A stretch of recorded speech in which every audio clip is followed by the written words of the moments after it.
같이 한번 또 볼 텐데요. 이 더 덜고 더 섬기자. 이거 좀 많이 어디선가 좀 들어봤죠? 네, 우리가 늘 하는 덜더 운동을 할 때 하는 것이죠. 사실 이제 우리가 이 덜더 운동을 할 때, 나를 살리는 비결이 무엇인가를 우리가 알면 이 덜더 운동에 훨씬 더 우리가 뛰어들 수 있습니다. 그러면 덜더 운동이라는 게 뭘까요? 여기에 보시면 첫 번째가 뭐냐면 덜 마시고 더 구제한다 라는 건데요. 네, 지난번 보니까 굉장히 많은 분들이, 우리 멤버들이 덜더 운동에 동참을 해주셨더라고요. 그래서 제가 깜짝 놀랐어요.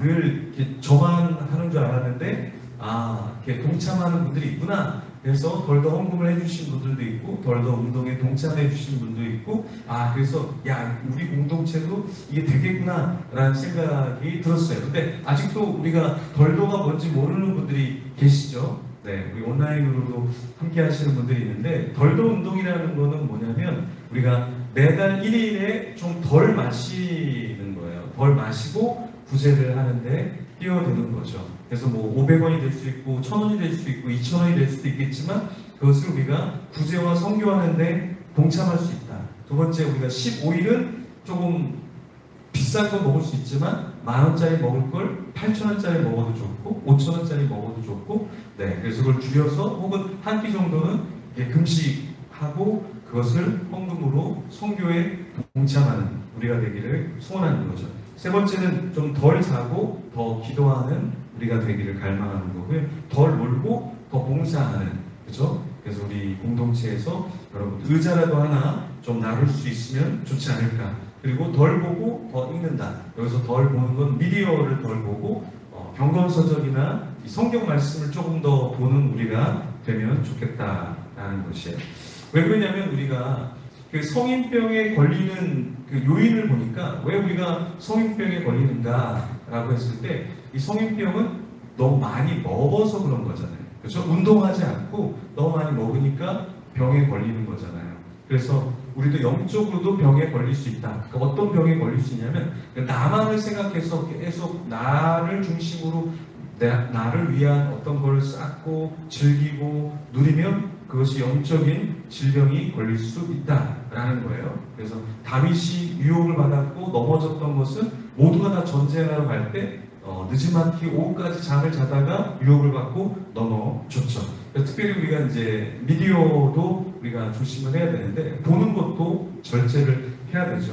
그래서 최근에 그 중독에 관한 내용을 보는데, 어두운 밤에 우리가 스마트폰이나 어떤 미디어를 보면 굉장히 눈에 안 좋다라는 거예요. 그 두 가지 이유인데, 첫 번째 하나는 뭐냐면 동공이 확장이 된다는 거예요. 밝을 때 뭔가를 보는 것보다 어두울 때 본 미디어 같은 거를 보면 동공이 확장이 돼요. 그럼 블루라이트가 많이 생성이 되고, 그러면 어떻게 되냐면 이거 빨리 늙는다라는 거예요. 그렇죠? 그래서 주위에 빨리 늙으신 분들을 보면 미디어를 너무 많이 보셨어요? 우리가 물어봐야 될 지경이죠. 근데 또 한 가지 뭐냐면 어두운 곳에서 우리가 이렇게 뭔가 계속 누워서 이렇게 보게 되면 눈에 압력이 생긴다라는 거예요. 그래서 압력이 생기면 안압이 올라가겠죠? 그러면 나중에 두통이 있게 된다는 거죠. 내가 왜 자꾸 두통이 있지? 왜 아프지? 라는 것을 내가 너무 많이 미디어를 보면 또 그럴 수 있다는 거예요. 그래서 우리가 우리를 살릴 수 있는 한 가지는 무엇이냐면 절제라는 거예요. 절제. 그러니까 하나님께서 우리에게 원하시는 것 중에, 맺기 원하는 열매 중에 한 가지가 무엇이냐면 바로 이 절제라는 것인데요. 성경에는 여러 가지 열매가 있죠. 갈라디아서 5장 22절에서 24절에 성령의 열매에 대해서 나오는데, 같이 한번 여러분 앞에 있는 거 보시면서 읽어보도록 하겠습니다. 오직 성령의 열매는 사랑과 희락과 화평과 오래 참음과 자비와 양성과 충성과 온유와 절제니 이 같은 것을 금지할 법이 없느니라. 그리스도 예수의 사람들은 육체와 함께 그 정욕과 탐심을 십자가에 못 박았느니라. 네, 성령의 9가지 열매. 그 첫 번째가 뭡니까? 사랑이죠. 그리고 희락, 화평, 오래 참음, 자비, 양성, 충성, 온유, 마지막 열매가 절제라는 거예요. 근데 우리가 가장 안 되는 게 뭐냐면 성령의 마지막 열매인 절제가 안 된다라는 것이죠.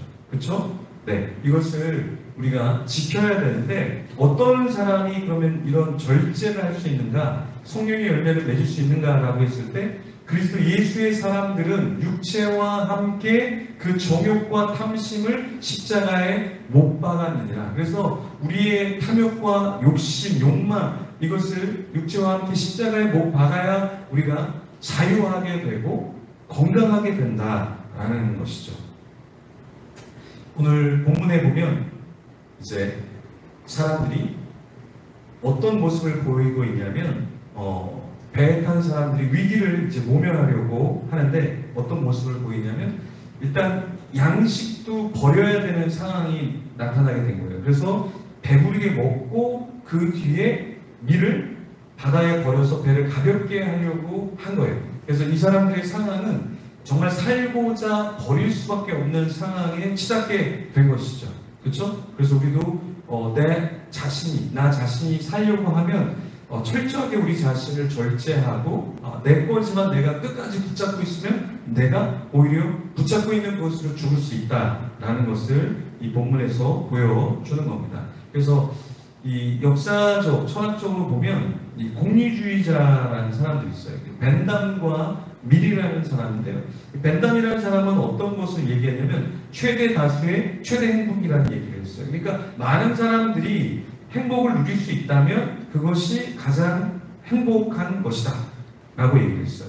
그래서 행복이 증가하면 옳은 행동이고 그러면 사람들에게 좋게 된다라는 이야기를 했는데요. 여기서 벤담이 이야기한 건 양적인 행복을 이야기하는 거예요. 그래서 그 벤담에 뒤이어서 존 스튜어트 밀이라는 사람이 역시 공리주의자인데 이 밀은 자기 앞선 벤담의 생각에 동조할 수가 없었어요. 그래서 이 밀이 했던 유명한 말이 뭐냐면 배부른 돼지보다 배고픈 소크라테스가 낫다라는 이야기를 했어요. 이 말은 무엇입니까?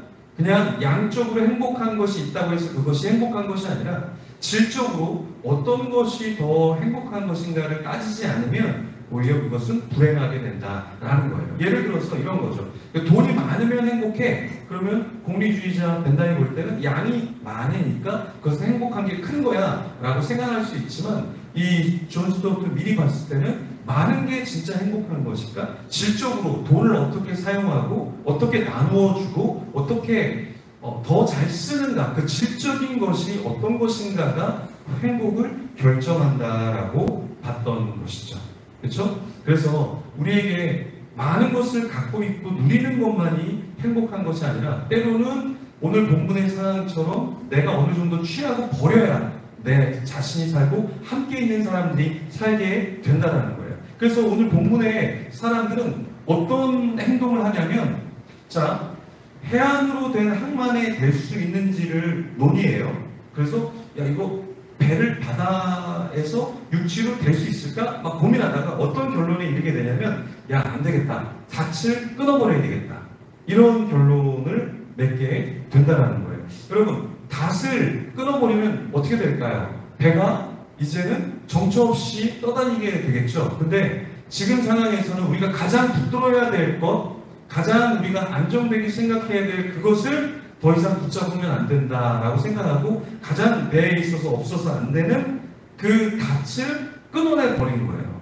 그래서 살아야겠다라는 결론에 이르게 됐다라는 것이죠. 그러니까 우리가 생각할 때는 때로는 나에게 있어야 될 것 같은 것을 과감하게 끊어내지 않으면 그 행동이 없으면 그 다음 단계로 넘어가기가 굉장히 어렵다라는 거예요. 그래서 우리는 과감하게 우리가 무엇인가를 좀 포기해야 될 때가 있어요. 제가 어렸을 때 수영을 했는데 이렇게 방파제 같은 데서 이렇게 수영을 하다가 죽을 뻔한 적이 있어요. 왜냐하면 방파제에서 이렇게 물살이 이렇게 쫙 세게 나오니까 여기서 이제 헤엄을 쳐서 조금만 한 1m만 가면 바로 방파제에 시멘트가 있어서 거기에다가 이렇게 발을 대고 쉴 수가 있는데 발이 안 닿는 거예요. 여기가 우묵하게 패여 있어서. 그래서 내가 조금만 더 하면은 저기 가서 쉴 수 있을 것 같은데 이게 안 되는 거예요. 아무리 막 헤엄을 쳐도 물살이 세니까 요 1m 정도만 되면 딱 다리를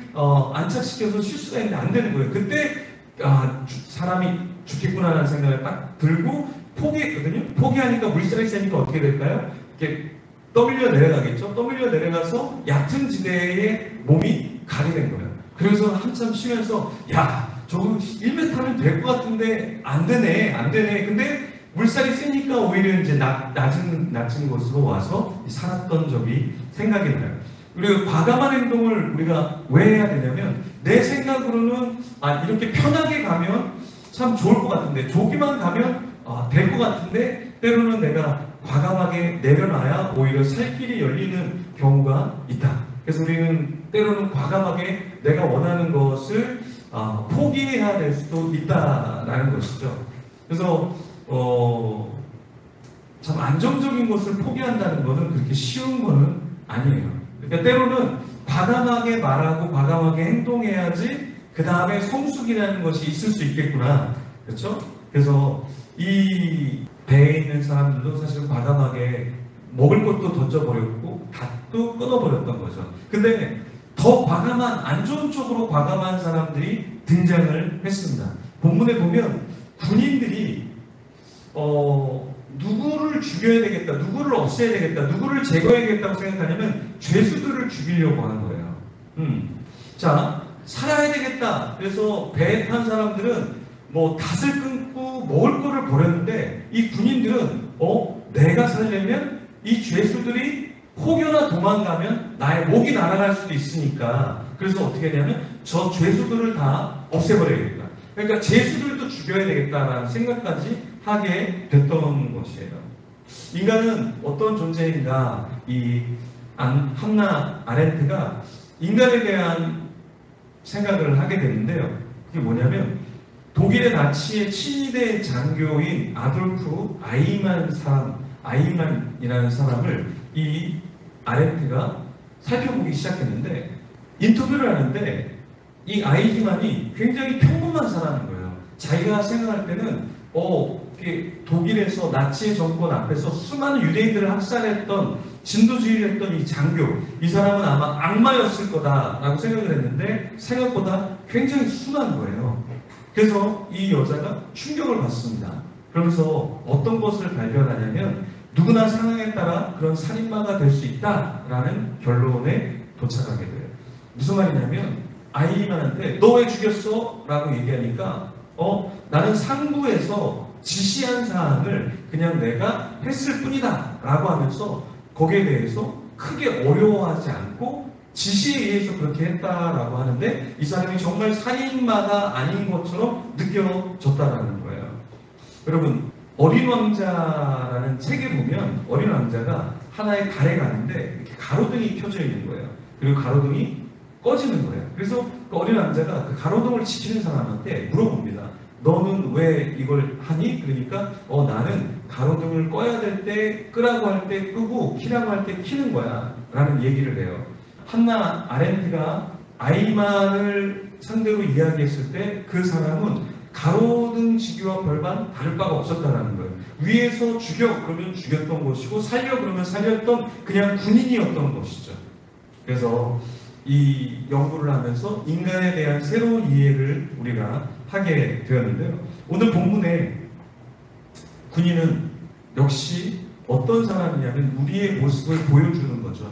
네. 타락한 인간의 본성, 그러니까 자기의 이기적인 존재감을 가지고서 저 사람들이 살아나가면 내가 어떻게 되는 거예요? 내가 죽게 되는 거잖아요. 그렇죠? 그러니까 거기에 대해서 책임을 자기가 회피하기 위해서 저 사람들이 살아나가면 자기가 죽기 때문에 저 수많은 배에 탄 사람들을 죽이려고 했던 것이죠. 이런 것이 바로 무엇이냐면 타락한 우리의 모습, 한 단면을 보여준다라는 거예요. 그러니까 우리도 세상에 나가면 누가 그렇게 해 그러면 그렇게 할 수밖에 없고 누가 그렇게 하지 마 그러면 그렇게 하지 않을 수 있어. 왜? 나 자신을 생각해서 나에게 이득이 되는 것을 우리는 하기 때문에 아이만도 그냥 위에서 얘기하는 것을 자기가 했을 뿐이고 그렇게 안 하면 자신이 어떻게 장교로서의 위치를 유지할 수 없기 때문에 그렇게 했던 것이죠. 군인들도 그 이기적인 본성에 따라서 그렇게 했던 것이죠. 근데 우리는 어떻게 살아야 될까요?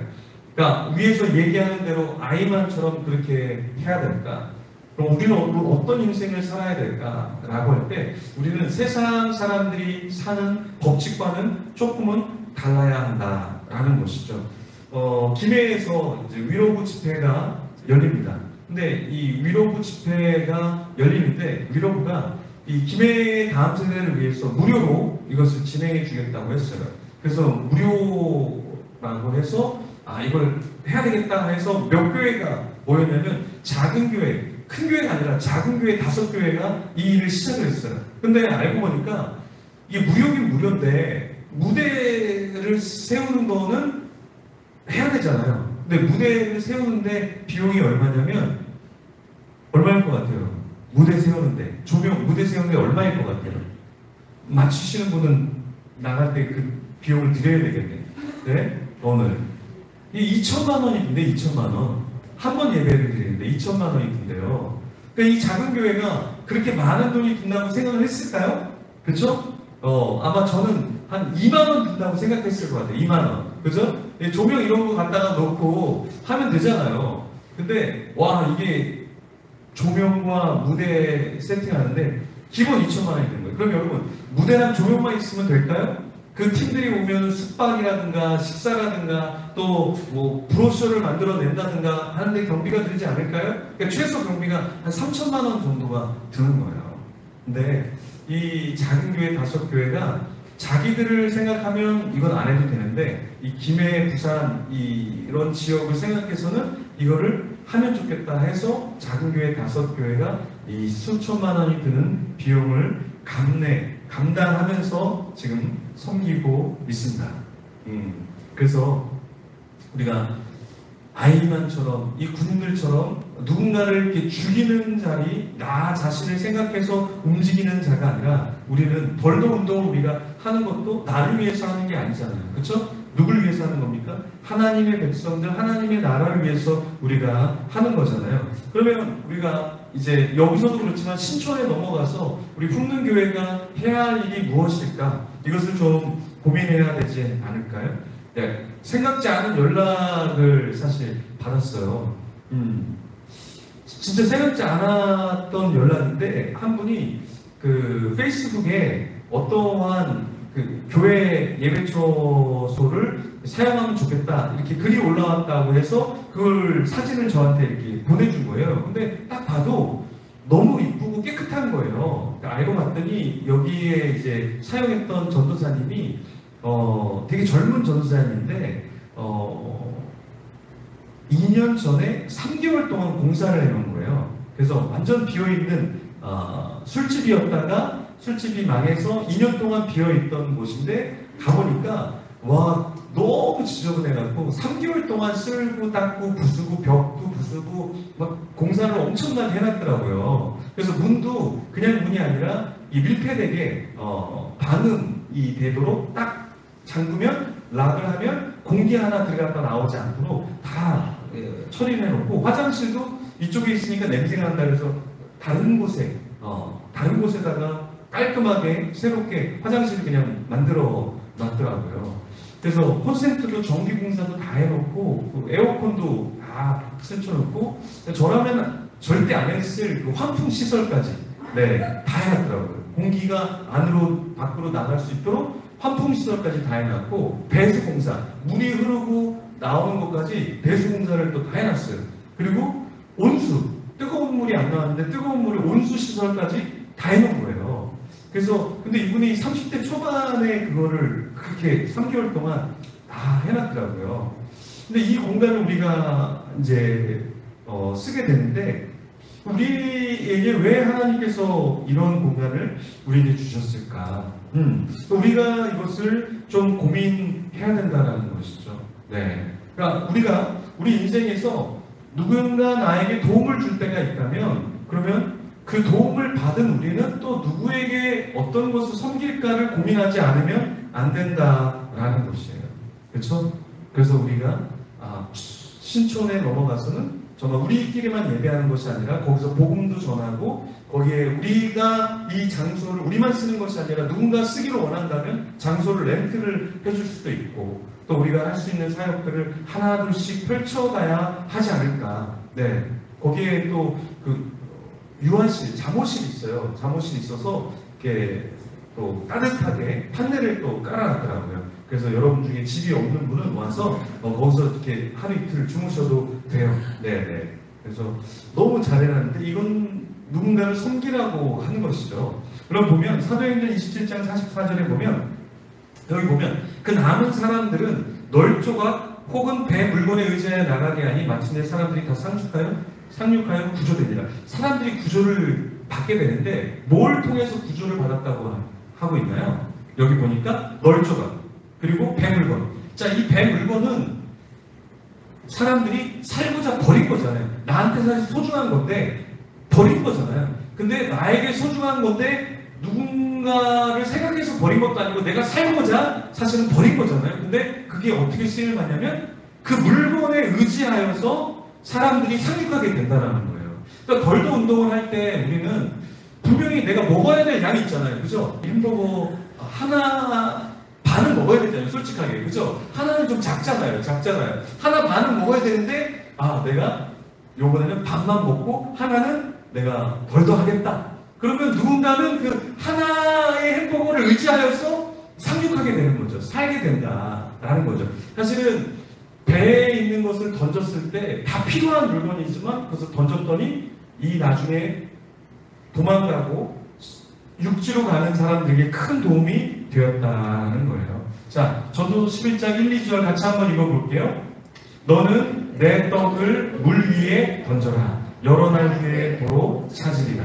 7에게나 8에게 나눠줄지어다. 무슨 재앙이 땅에 임하는지 내가 알지 못함이니라. 여러분 이거 보십시오. 뭐를 던지래요? 떡을 던지래요. 떡을. 와, 여러분들 우리 끝나면 간식 되게 열심히 먹잖아요. 근데 남들 이렇게 먹을까봐 내 앞에다 놓고 먹기도 하고 어떤 사람은 이렇게 손에 쥐어서 먹기도 하는데 야, 그 떡을 물 위에 던져라. 그러니까 물이라는 것은 흘러가는 거잖아요. 흘러가면 더 이상 내 게 아니잖아요. 근데 전도서는 그것을 던지라고 말하고 있어요. 근데 나눠주는데 한 사람, 내가 정말 좋아하는 한 사람한테만 주는 게 아니라 7이나 8에게 나눠주라고 이야기를 하고 있어요. 그러면서 어떤 비밀을 말씀하고 있습니까? 무슨 재앙이 땅에 임하는지 모른다. 네가 다 갖고 있으면 네가 다 갖고 있을 것 같지? 아니야. 어느 순간에 너도 다 잃어버릴 수도 있어. 그리고 네가 그렇게 나눠주다 보면 나중에 너도 인생에서 어려움을 겪을 수가 있어. 그때 누가 너에게 떡을 나눠주고 너에게 도움을 줄 수 있지 않을까? 이 말씀을 하고 있는 거예요. 그래서 우리 자신은 무엇을 던져야 될까? 무엇을 덜 먹고 더 나눠야 할까? 이것을 고민을 해야 한다라는 것이죠. 여러분 인생에서 이 말씀을 또 기억하면 좋겠어요. 욥기 22장 24절 25절 이렇게 말씀해요. 내 보배라는 건 뭐예요? 정말 중요한 거잖아요. 근데 그거를 진토에 버리라는 거예요. 그리고 오빌의 금, 일반적인 금도 아니라 오빌의 금, 그 귀한 것을 강가의 돌에 그냥 버려버리라는 거예요. 왜 그러냐? 그러면 전능자가 내 보배가 되고 내게 귀한 은이 되시리. 그러니까 이 말은 뭐냐면 하나님을 의지해서 하나님 나에게도 이 보배가 필요합니다. 하나님 나에게도 금이 필요합니다. 근데 내가 주님을 신뢰하는 거로 이것을 내어놓습니다. 그런데 어떤 것을 경험하냐면 진짜 하나님이 나를 책임지시는 것을 경험한다는 거예요. 그러니까 진짜 하나님이 나의 은이 되시고 나의 보배가 되시는 것을 인생 가운데 경험하게 된다는 거예요. 여러분 뭔가 나눌 때 보면 가진 사람이 나눌까요? 나누겠죠? 근데 누가 더 많이 나누냐면 갖지 않은 사람이 더 많이 나누더라고요. 배고파 본 사람이 배고픈 사람을 보면 뭔가를 나누더라고요.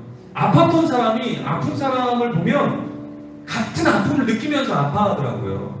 우리가 4개월 동안 교회 예배 처소를 못 구했잖아요. 근데 누가 아파하냐면 그걸 먼저 해봤던 사람들이 나 그거 아는데 그 거절감 아는데 다 됐는데 우리는 계약도 다 맺다가 파기하기도 했고 가게하겠다가 파기하기도 했고 그걸 경험해 본 사람이 나도 그걸 경험해 봐서 알아요. 그래서 어떤 분은 왜 그런지 모르는데 어떤 사람은 울더라고요. 우리 교회에. 아니, 우리 식구들은 안 우는데, 아니, 왜 우리 식구 아닌 사람들이 우리 교회 못 구했다고 왜 우냐고요? 아, 그렇죠. 우리 교회 식구는 식구가 아니고 그 사람들이 우리 교회 식구였나요?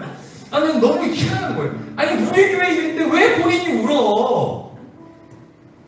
아, 참 희한해요. 세상에 희한한 사람들이 많아요. 네. 근데 그 사람들의 마음에 어떤 마음이 있냐면 하나님 아버지의 마음이 있는 것 같아요. 똑같은 형제, 똑같은 지체의 마음. 그래서 한 분이 도와주고 싶은데 자기가 못 도와준다고 막 우는 거예요. 그래서 아니 왜 저는 괜찮아요. 그런데 안 괜찮다는 거예요. 안 괜찮다는 거예요. 자기 마음이 안 괜찮다는 거예요. 그래서 기도할 때마다 새벽마다 기도하는데 그렇게 눈물이 난다는 거예요. 그렇죠? 우리 교인들은 기도도 안 하고 눈물도 안 나는데 아니 다른 사람이 왜 그렇게 하는지 잘 모르겠어요. 누가 보배로운 것을 여러분 과감하게 던질 수 있을까? 그런 전능자가 보배가 되길 원하는 사람. 하나님이 나의 보배예요. 하나님이 나를 책임져 주실 거니까 나는 섬길 수 있어요. 나는 나아갈 수 있어요. 이것을 아는 자가 나눌 수 있는 거예요. 나 이거 하나님 붙잡고 있으면은 안정감이 있습니다. 하나님, 하나님 없어도 괜찮아요. 나 이것만 있으면 괜찮아요. 이런 사람이 아니라 하나님 없어도 하나님이 나에게 계시면 놀라운 여러분 믿으세요? 네. 좋은 소식을 하나 여러분에게 이야기해 줄게요. 우리 교회를 생각하는 어떤 교회가 있어요. 근데 될지 안 될지는 모르겠지만 우리 교회를 좀 도와주려고 하는 마음이 있는 곳이 있어요. 어떻게 될지 모르겠어요. 어떻게 될지 모르겠는데 제가 감사한 것은 무엇이냐면 아니 우리랑 뭐 하나 섞이지도 않았는데 왜 우리를 놓고 기도를 하고 왜 우리를 도와주려고 하지? 근데 그거랑 상관없이 우리는 무엇을 해야 되냐면 섬겨야 된다. 섬겨야 된다. 그래서 우리도 나중에 신촌에 가면 저는 이렇게 도피성이라는 거를 좀 만들고 싶어요. 그래서 가출한 사람이 좀 하룻밤 잘 수 있는 장소를 좀 따로 우리 예배 초소가 아니라 따로 좀 만들면 좋겠고 지방에서 이렇게 올라와서 공동체가 필요한 사람 혹은 이제 고종료 그러니까 고아원이나 이런 시설에 있다가 더 이상 갈 곳이 없어서 공동체가 필요한 사람들에게 좀 장소를 제공해 주고 그 사람들이 좀 생활할 수 있는 공간을 우리가 좀 마련해 주면 좋지 않을까. 왜? 이것 때문에 그래요, 여러분. 왜냐하면 축복의 종착역이 나 자신이 되면 안 된다라는 거예요. 우리 풍년교회가 축복을 받았어요. 누군가 소개해줘서 정말 좋은 데를 갔어요. 그러니까 신촌에 가서 거의 뭐 3분의 1 가격의 렌트비를 내고 쓰는 곳을 우리가 얻게 됐거든요. 근데 또 그 렌트비를 누가 또 좀 섬기고 싶다라는 분도 계시고 우리가 이런 축복을 받는 가운데서 우리가 축복의 종착역이 되어서는 안 된다. 그래서 우리가 도피성이라는 걸 만들어서 많이 만들 수는 없지만 하나 만들고 또 만들 수 있다면 또 하나 만들고 하나 만들 수 있으면 또 하나 만들어서 우리만 이 신촌이라는 곳에서 예배하고 거주하는 것이 아니라 방황하는 다음 세대들이 누군가 공동체가 필요한 우리 부모가 없는 세대들이 와서 머물면서 함께 어우러질 수 있는 그런 숲이 되면 좋겠다. 네. 그러기 위해서는 우리 스스로도 우리가 덜도에 참여해야 되겠죠. 그렇죠? 매달 1일, 매달 15일, 매달 15일, 매달 1일 우리가 이 덜도에 참여하고 500원이라도 1000원이라도 우리가 덜더에 들어와서 그것을 통해서 선교사님에게 또 이런 구제사역에 우리가 뛰어든다면 하나님께서 야 너네는 규모는 작지만 너희가 하는 것은 정말 작지 않다. 하나님께서 우리를 보실 거예요. 네. 배에서 뭔가 어떤 사람이 물건을 던졌잖아요. 하나님 이건 좀 큰 물건이에요. 하나님 이건 좀 큰 물건이에요. 근데 그 큰 물건을 던졌을 때 그 물에 빠진 사람은 그 큰 물건을 붙잡고 더 안정감을 갖고 더 편하게 육지로 가지 않았을까요? 때로는 우리가 큰 것을 헌신할 때 하나님이 그것을 통해서 더 많은 사람들을 세우는 그 도구 통로로 우리의 것을 사용하실 겁니다. 그래서 우리가 이렇게 하기 위해서는 잊어야 되지 않아야 될 게 뭐냐면 내가 은혜를 받은 자구나. 그거를 망각하지 않은 사람이 섬길 수 있어요. 나는 더 축복받아야 돼. 이런 사람은 절대 나눌 수 없다. 절대 나눌 수 없다. 절대 나눌 수 없다. 예, 절대 나눌 수 없다. 어떤 분이 제 페북에 댓글로 이렇게 남겨놨어요. 네, 섬길 수 있을 만큼 섬길게. 제가 그렇게 얘기했어요. 아니요, 힘에 지나도록 좀 섬기라고. 네, 힘에 지나도록. 네, 되는 만큼만 섬길게. 아니요, 그렇게 하면 안 돼. 힘에 지나도록 해야지. 되는 만큼. 그거는 뭐냐면, 네, 아니에요. 그건 아닌데. 그분한테 다시 댓글을 또 달아야 되겠어요. 힘에 지나도록 섬겨라. 섬긴다는 게 힘에 지나야지. 너무 10원 섬기고 저 섬겼어요. 하나님을 섬기는 건 내가 은혜를 받았던 걸 아는 사람. 그 아는 사람이 하나님을 섬길 수 있다. 그래서 우리가 하나님께 어떤 사랑을 받는가 망각해서는 안 될 것입니다. 죽도록 예배 마치도록 하겠습니다. 지금은 길과 진리요 생명이신 예수 그리스도의 은혜와 하나님 아버지의 지극하신 사랑하심과 성령님의 감화 감동 새롭게 하심이 나 자신을 위해 행하는 일들은 좀 덜어내고 타인을 위하고 하나님의 나라를 위한 일에 나 자신을 좀 더 드리며 하나님의 백성들을 좀 더 섬기려고 작정하는 성도들과 함께 예배하는 하나님의 자녀들과 선교제 교회들과 선교사님들에게 이제로부터 항상 함께 있을지어다. 아멘.